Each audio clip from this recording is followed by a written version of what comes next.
10 days. That's all we have left before the NHL season finally starts up back again. Kind of just the 2021 season now. Instead of the 2020-21 season now, only a 56-game schedule. But today I'm going to go over the Penguins because I'm a diehard Penguins fan, and I did my thoughts on all the other 30 teams, except for, the Kraken. They don't have a team just yet. But today I want to focus on the Penguins and pretty much kind of recap what they did this offseason, as well give my season preview for my favorite team, and as well as my plans for what I'm going to do with the Penguins this upcoming season. So for those of you that don't know, the NHL will be operating on a 56-game schedule starting January 13th, which is only 10 days away. Welcome to 2021, everybody. We finally will be getting hockey back just in time for the NFL to go into the playoffs and for the World Juniors to start ending here. So sports are starting to look a lot more positive this year than they were last year. Now, it's a 56-game schedule, which sadly we've had shortened schedules before. The most recent being 2012-2013 with the Penguins, and I wanted to kind of compare what shortened seasons looked like with the Penguins. In 2012-2013, that was the year where the Penguins went all in at the trade deadline, where they got Jerome McGinley, where they got Brendan Morrow, Douglas Murray, and UC Jokinen. They finished the season that year with a 36-12-0 record. They were undefeated in the month of March. I specifically remember that because the Chicago Blackhawks won, I think, 25 in a row, and the Penguins won like 16. I don't know. It was a crazy year. They lost in the Eastern Conference Final, infamously to the Boston Bruins, where they were swept. And then in 94-95, the Penguins lost to the New Jersey Devils in the second round. So, because this is a shortened season, and we're playing baseball-like games in terms of scheduling, where we're going to be playing the same teams in our conference 8 times in the regular season. If a team has your number, then you could, and if you lose a season series, you just lost out on 16 points. I mentioned that when I talked about the Tampa Bay Lightning and how they're in the same division as the Detroit Red Wings. They could just sweep the season series with Detroit or even Chicago, and that's just a plethora of points there. It'll be interesting to see. I wanted to bring that up to kind of compare what the Penguins are like in shortened seasons. Hopefully we won't have another shortened season after this year. And another interesting point that I want to jump into is that John Marino, who was one of the best Penguins defensemen last year, he recently just came from college, and they have a much shortened season compared to the NHL, and that's something that's been brought up in his career. How does that affect his conditioning and things like that? John Marino could excel this year, and a bunch of other former college players could excel because they're used to playing that type of style of games where they have less games in a schedule, but they're against the same opponent on maybe back-to-back nights or home and home. That's a lot of what's going to be happening this season, and the most prominent player on the Penguins that is used to that would be John Marino. So yeah, that's something to look forward to. And then the other thing that is notable with COVID and everything that's going on is, of course, the conditioning stuff, players not being able to get on the ice. But on the positive side of that is players being able to recover from just nagging injuries that they've had. Sidney Crosby, Evgeny Malkin, and Chris Letang are not young anymore. They definitely have nagging injuries that they've dealt with throughout their entire career, and this can easily help players like Malkin, Crosby, Letang, and even Jay Guentzel, who of course had the leg injury.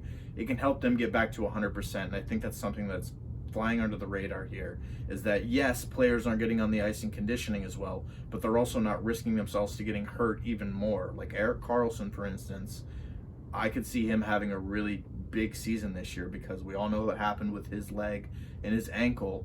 He could easily recover from that because your body just heals over time naturally, and I really think that could just be a bonus in terms of, out of all, the diamond in the rough of looking at it like this. Also, we traded out players that frequently got hurt, such as Nick Bjugstad. He's out of here. As much as I love him, Patrick Hornquist got injured a lot. He won't be on the team and won't be costing us roster spot that we have to fret about, when he gets hurt last minute. Dominic Simone, he's out of the organization as well. They're also gone. The only injury we currently have right now is Aston-Reese, who he will be out for a significant amount of time, like another month or two. All right, I didn't do this for every team, obviously, because, I'm a Penguins fan here, but I have the in and out list and some other stuff here that we'll get to.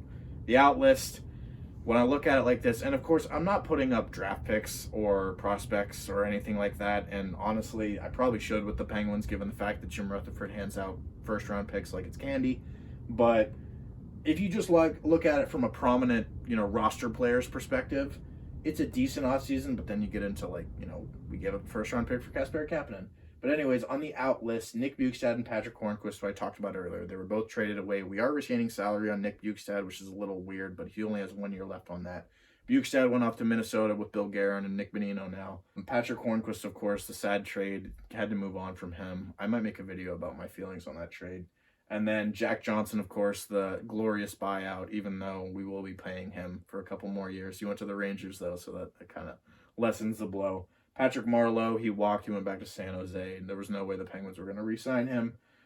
Justin Schultz and Connor Sherry both went to Washington. Good, we didn't need them. It was their time to leave. Connor Sherry got a really cheap deal with Washington, and Schultz got a decent deal there. I find that really funny how the Capitals now have Henrik Lundqvist, Justin Schultz, Connor Sherry, Carl Hagelin, and Zdeno Chara. So, and then Dominic Simone, also kind of on the list of just used goods in Pittsburgh, went to Calgary in the offseason, but then I skipped over Matt Murray.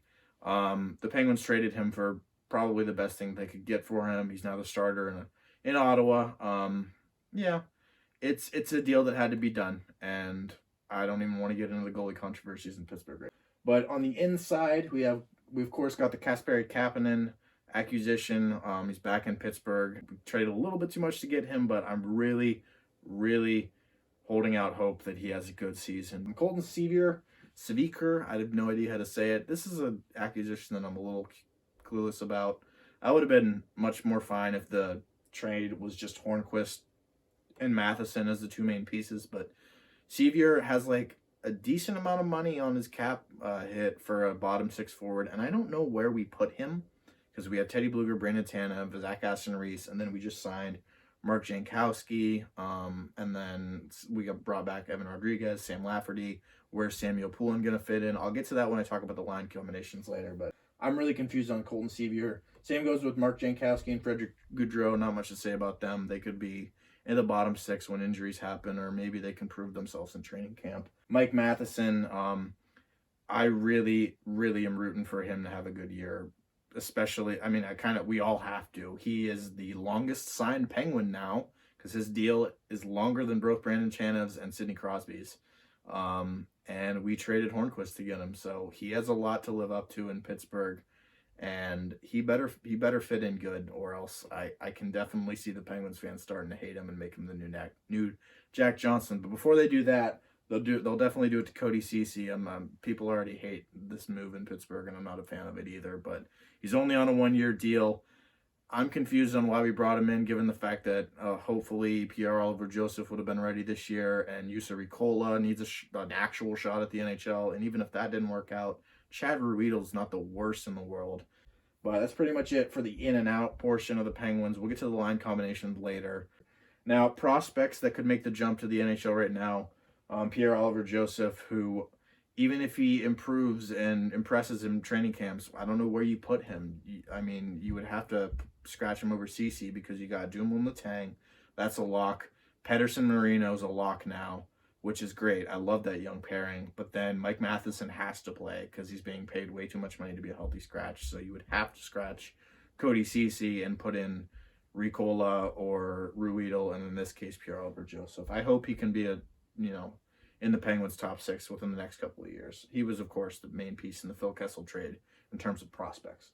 Samuel-Poulin got cut from Canada's World Juniors. He's good. He's really good, and the only first-round pick that Jim Rutherford has made in a long time.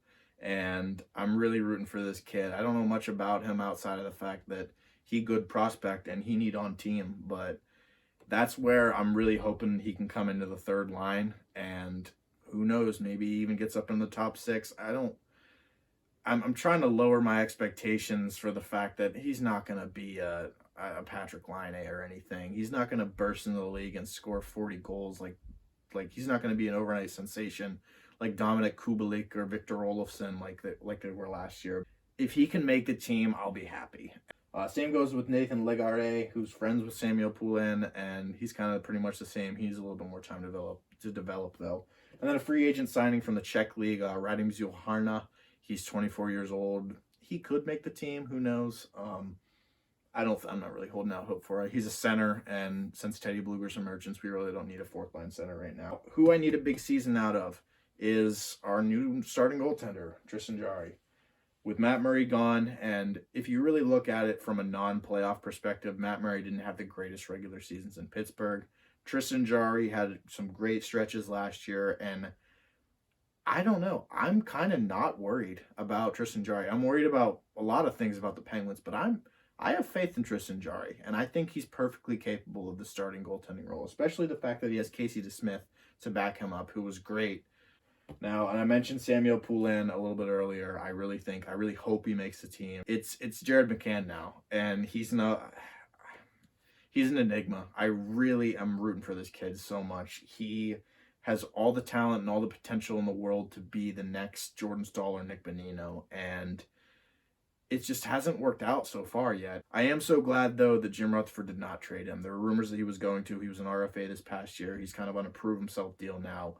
He's still very young. He's under 25 still. He was a first-round pick, and he's already been traded twice. So he needs some time to settle out and try and, develop, and I really hope he can do it behind Crosby and Malkin as our third-line center. And, yeah, McCann is my biggest X factor for the Penguins right now. It's not the goaltending. It's not the defense. It's Jared McCann for me. And I really think if the Penguins can get back their 1-2-3 punch that they have had in their cup years with Malkin Crosby Staal and Malkin Crosby Bonino, Jared McCann could be that next third line center, hopefully. One more thing I want to mention before we move on to the other line combinations board is the ages of the core. We got on record saying that I don't know if the Penguins have another cup left in them, because after the way they played against the Capitals, the Islanders, and the Canadiens, I'm really not seeing what I saw in those years past, and that's fine. Every team's not going to be competitive for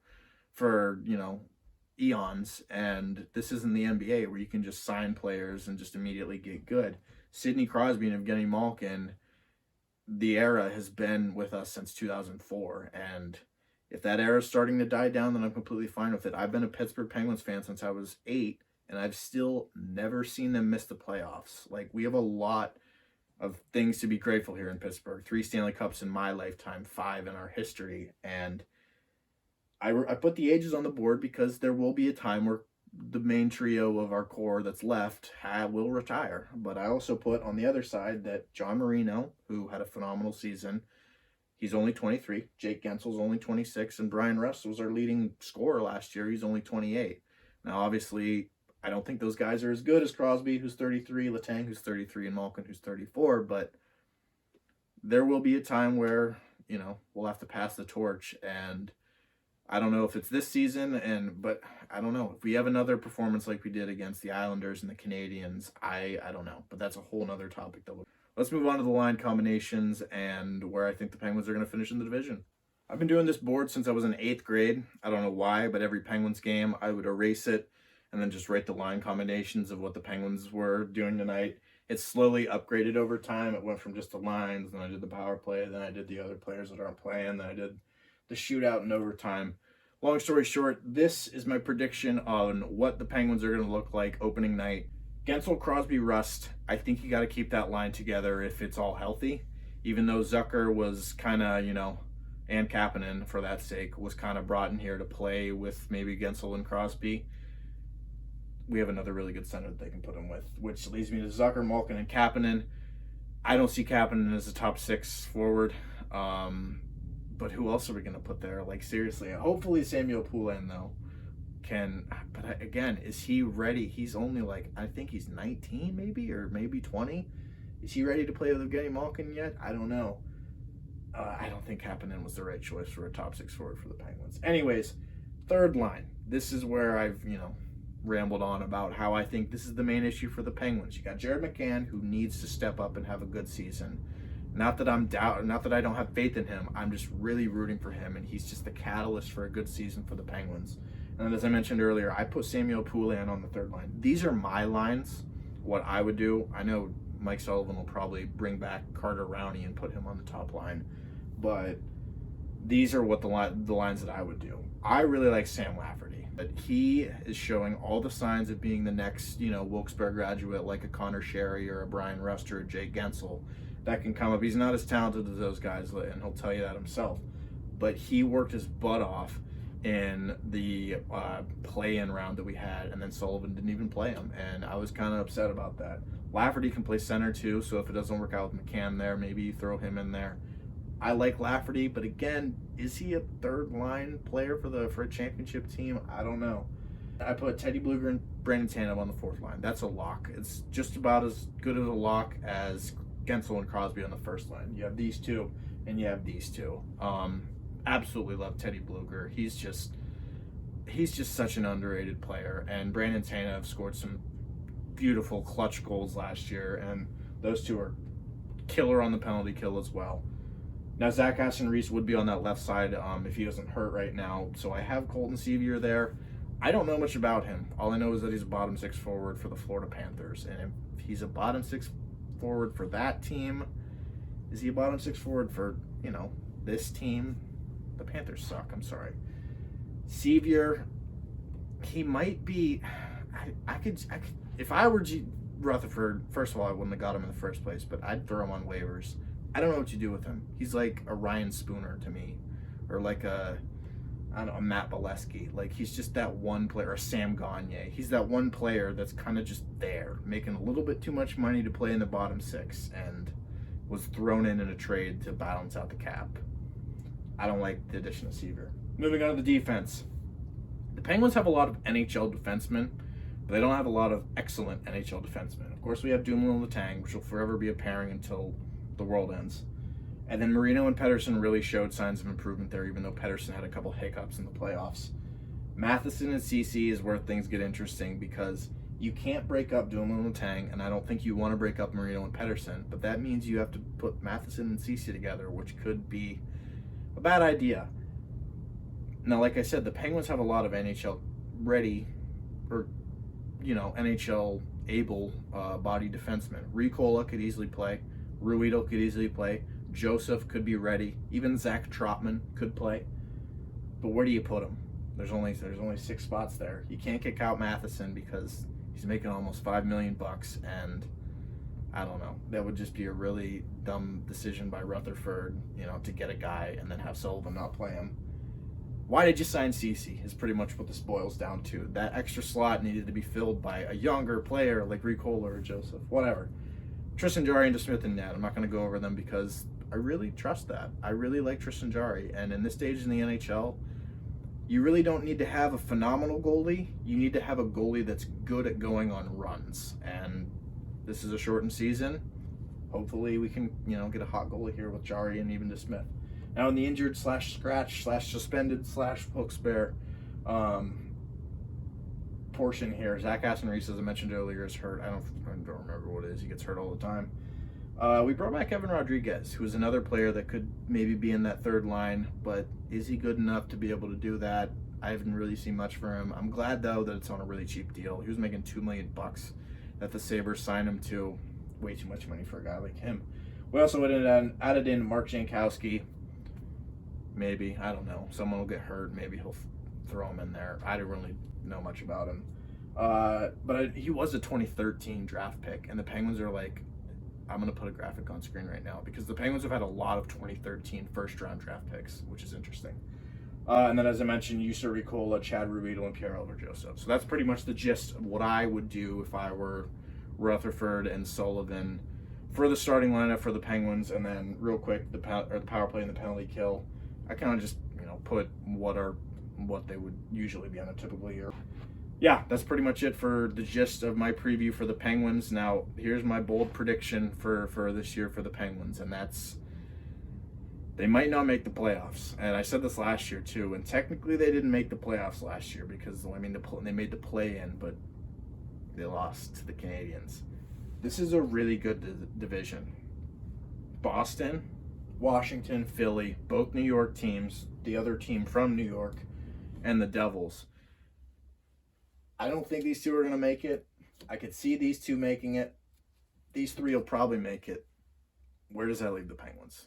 So it's interesting. I have a big announcement though that I'll probably make in a separate video, but I'll probably upload it right after this one. And I don't know. It's something that I've been, kind of thinking about doing for a while now, and I'm officially committed to do it. So that is it for my preview for the 2021 Penguins, and yeah, hopefully it'll be a good season for us. But if it isn't, I don't know if I'll be disappointed, because like I said earlier, the Penguins have done a lot in this decade, and they've gotten 3 of these in my lifetime.